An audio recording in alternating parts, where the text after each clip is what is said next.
গতকাল ওয়েস্ট ইন্ডিজের বিপক্ষে ওয়ানডেতে 50 পেয়েছেন মাহমুদুল্লাহ রিয়াদ। এই 50-র ইনিংস খেলার পথে আন্তর্জাতিক ক্রিকেটে তিনি অসাধারণ কিছু করেছেন, সেটি হচ্ছে 200 ছক্কা পূরণ করলেন মাহমুদুল্লাহ।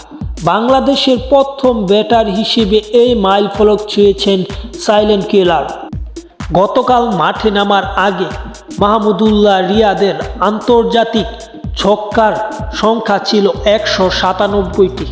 সিরিজে প্রথম ওয়ানডেতে 44 বলে 50 রানের অপরাজিত ইনিংস খেলেছেন মাহমুদুল্লাহ, যেখানে সমান 3টি 4 ও 3টি 6 মেরেছেন এই অভিজ্ঞ ব্যাটার। সর্বোচ্চ ছক্কার রেকর্ডটি আগে ছিল তামিম ইকবালের।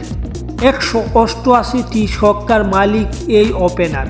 তামিম খেলেছেন 448টি ইনিংস, আর 430 ইনিংসে এই 200 ছক্কা মেরেছেন মাহমুদুল্লাহ। টেস্ট ও ওয়ানডেতে বাংলাদেশের সর্বোচ্চ ছক্কার রেকর্ড এখন তামিমেরই।